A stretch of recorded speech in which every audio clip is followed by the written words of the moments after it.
বক্তারা বলে গিয়েছেন, বিভিন্ন দল বিভিন্ন সংগঠনে কমিটি পদ পদবীর লোভে হত্যা, রাহাজানি, হানাহানি পর্যন্ত হয়। কিন্তু বাংলাদেশ জামাত ইসলামী একটি ইসলামী সংগঠন, গঠনতন্ত্র অনুযায়ী পরিচালিত একটি সংগঠন।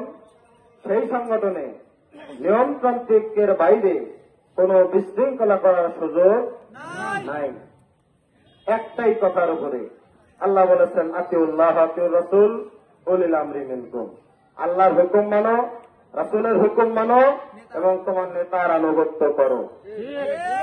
বাংলাদেশ পুনরায় স্বাধীন হওয়ার পরে প্রতিশোধ পরায়ণতার জন্য নানান দল মত ব্যস্ত হয়ে পড়লেও বাংলাদেশের জামাত ইসলামের সম্মানিত আমির ডক্টর শফিকুর রহমান সাধারণ ক্ষমা ঘোষণার পরে জামাত ইসলামের পক্ষ থেকে এদেশে কোনো হানাহানি, দখলদারি, ট্যাক্স আদায়, কারো বাড়ি দখল, জায়গা দখল, প্রতিশোধ পরায়ণতার জন্য কারো প্রতি আঘাত হয়নি।